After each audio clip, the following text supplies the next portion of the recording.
Bueno, hoy damos comienzo al curso sobre arqueología del saber, historia conceptual. Nos vamos a concentrar sobre todo en este libro, las palabras y las cosas, aunque vamos a mencionar en algún momento, nos vamos a detener también en este otro, la arqueología del saber. Bueno, la aparición de este libro, Las palabras y las cosas, cuya edición original es de 1966, produjo un verdadero impacto en la escena intelectual francesa e internacional. Y se trata de hecho de una obra sumamente peculiar, no solo porque habla allí de cosas de las que normalmente los filósofos no hablan, incluso la mayoría de ellos ignora. El proyecto mismo de una arqueología del saber resulta difícil de asimilar a los cánones tradicionales de la historia de la filosofía. Bueno, esto se relaciona con la inscripción ambigua, problemática de dicho proyecto, que se sitúa en una suerte de intersección entre la filosofía y la historia, apartándose al mismo tiempo de los marcos prevalecientes en ambas disciplinas. Bueno, por un lado, Foucault acá no pretende dar forma a un nuevo sistema filosófico que se oponga a los demás sistemas filosóficos y que trate de superarlos, como normalmente buscan los filósofos.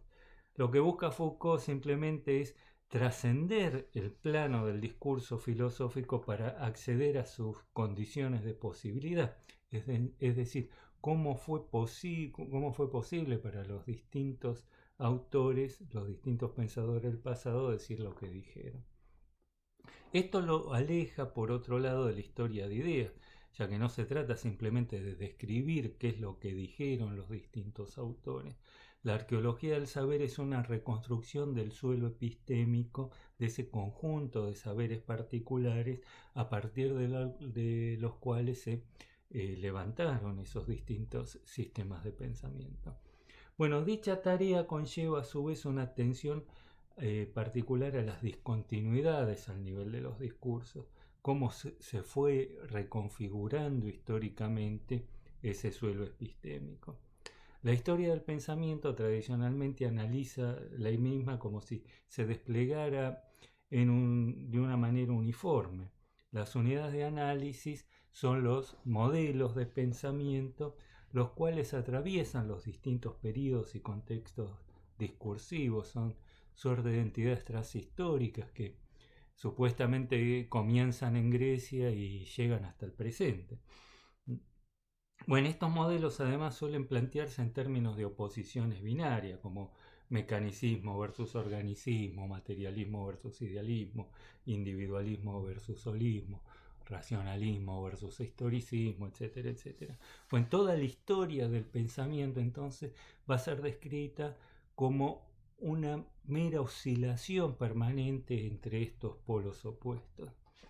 Bueno, como vimos en el curso sobre historia intelectual, estas categorías además tienen de hecho un carácter tan vago que confunde más que lo que aclara. Además imprimen a estos relatos un carácter fuertemente teleológico, es decir, la historia intelectual aparece como una larga marcha hacia la realización final de algún modelo o tipo ideal. Bueno, lo que lleva a los historiadores de ideas a incurrir en lo que Skinner llama mitologías o falacias metodológicas. Como veremos, el planteo de Foucault en Las palabras y las cosas nos abre las puertas para una comprensión mucho más precisa de cómo se fueron alterando a lo largo del tiempo los distintos marcos epistémicos dentro de los cuales habrá de desplegarse el pensamiento, volviendo así imposible la transposición de ideas y conceptos de un periodo a otro. En fin, evitando caer en el tipo de anacronismos conceptuales que son propios a la tradición de historia de ideas. Bueno, el punto es que la arqueología del saber que propone Foucault ya no es una filosofía más, sino que produce un desplazamiento fundamental del terreno de la reflexión. Nos traslada del plano filosófico al plano metafilosófico, a las condiciones epistémicas de posibilidad del propio discurso filosófico. Bueno, la misma entonces marca entiendo, un hito fundamental. Replantea los modos tradicionales de abordar los textos.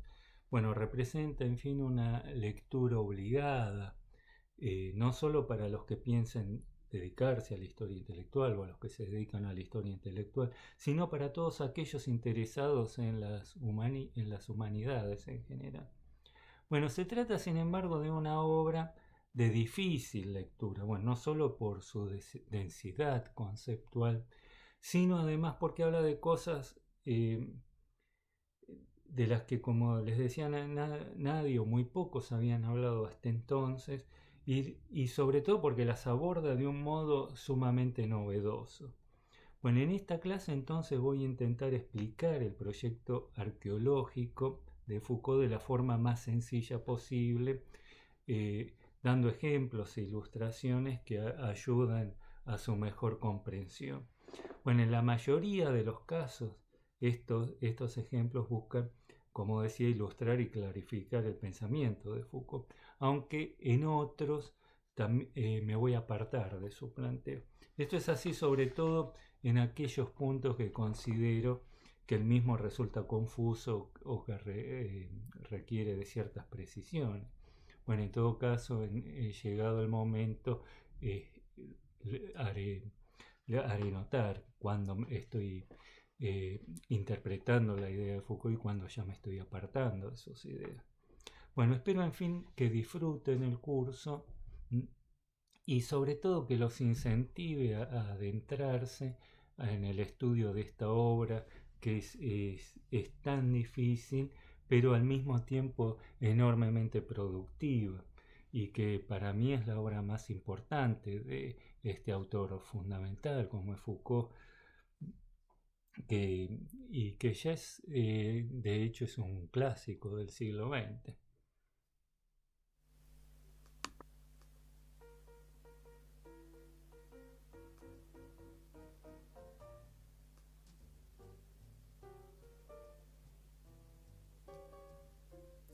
Las palabras y las cosas, publicado en 1966, es el libro en que Foucault nos presenta su arqueología del saber.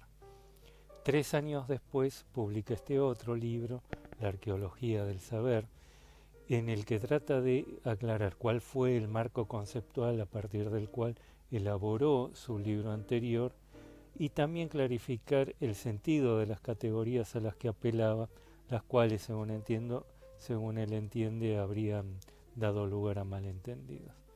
En esta primera clase entonces nos vamos a enfocar en este último libro, ya que en él encontramos expuesto el sentido más general de su proyecto arqueológico, que es el que analizaremos ya más en detalle en las clases siguientes.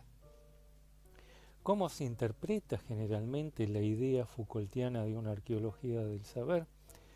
Básicamente se entiende que Foucault retomaría allí la idea de Kant de las formas a priori del conocimiento, pero las historiza. A diferencia de lo que postula Kant, estas formas a priori no serían innatas, comunes a todo el género humano, sino construcciones históricas diversas y cambiantes a lo largo del siglo. Esto retomaría algo que el propio Foucault plantea, que es la idea del a priori histórico. Bueno, lo que se propondría entonces en las palabras y las cosas desde esta perspectiva sería reconstruir esas diversas formas de comprensión de la realidad. Esta interpretación, sin embargo, pierde de vista el aspecto fundamental de su proyecto arqueológico, y esto tiene que ver con la falta de perspectiva histórica de quienes así lo interpretan. Ya el universo conceptual en el que se inscribe el pensamiento de Foucault se situaba muy lejos del de Kant. Más que retomar a Kant, el punto de referencia aquí es el post-kantismo, más precisamente la serie de críticas que se le realizaron posteriormente al proyecto kantiano. Veamos cuál era el esquema kantiano. En este el fenómeno, el objeto de conocimiento, surge de la convergencia de las categorías que aporta el sujeto y las intuiciones sensibles que nos vienen del mundo, lo que Kant llamaba la cosa en sí. Esta última nos resulta para Kant incognoscible. Nosotros no accedemos al mundo tal cual es, sino a partir del modo en que nosotros los percibimos y del modo en que podemos comprenderlo.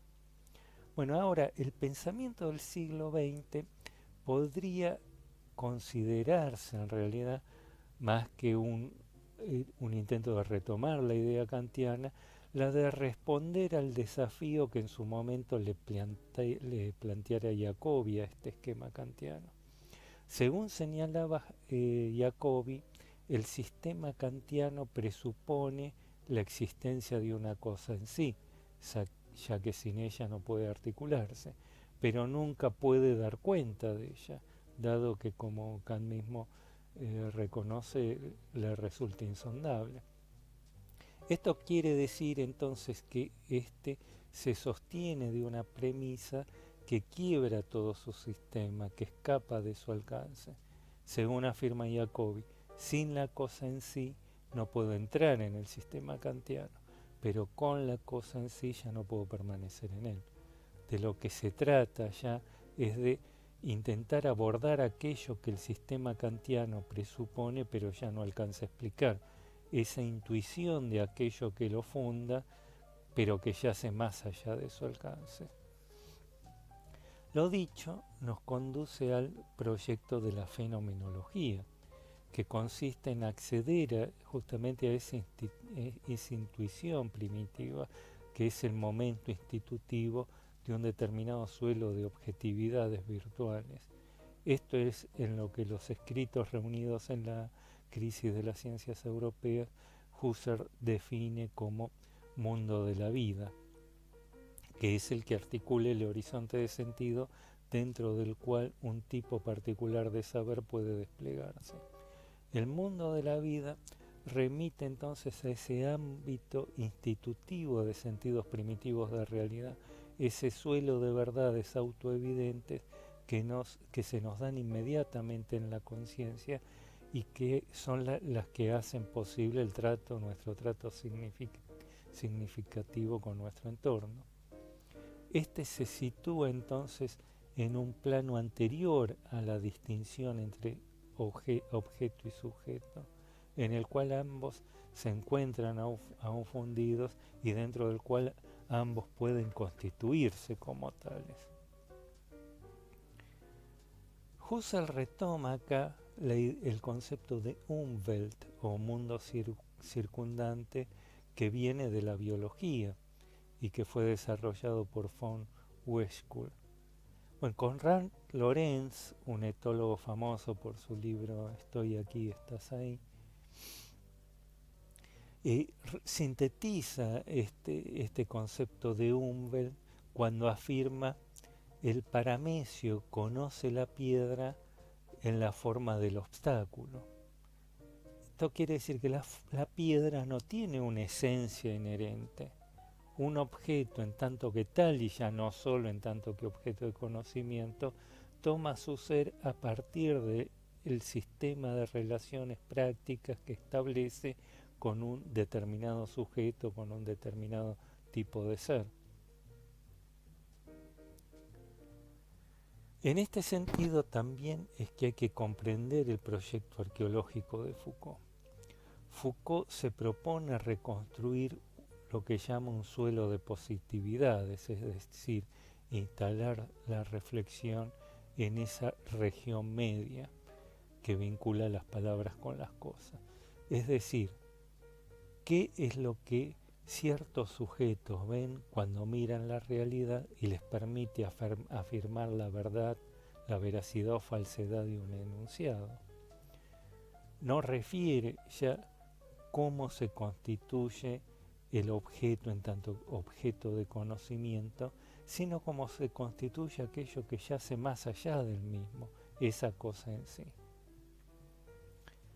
Bueno, retomemos un ejemplo que vimos en el curso sobre historia intelectual, que era el concepto de historia del que habla Koselleck y, como él muestra, no surge sino en el periodo que él llama Sattelzeit, que va entre 1750 y 1850, y es cuando nace para él la modernidad.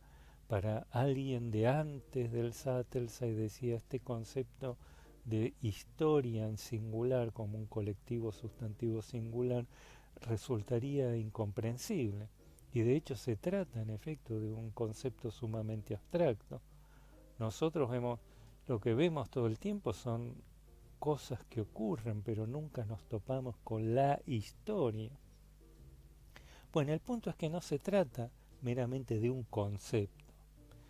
Desde entonces, desde el Sattelzeit, nosotros no solo pensamos la historia, sino que vivimos en un mundo histórico. Se trata, de hecho, de un modo nuevo de experimentar la temporalidad. Lo que cambia, en definitiva, no es solo el modo en que percibimos el mundo, percibimos la realidad, sino lo que cambió es aquello de lo que hablamos. Después de cada mutación epistémica es el mundo que se transforma, o más precisamente lo que Husserl llamaba mundo de la vida, el modo en que nosotros nos relacionamos significativamente con nuestro entorno natural y social. De allí, en fin, que no se pueda pretender comparar sin más, por ejemplo, las ideas de Descartes con las de Hegel, ya que no solo dicen cosas distintas de lo mismo, sino que ya están hablando de cosas distintas, que viven en mundos distintos ya.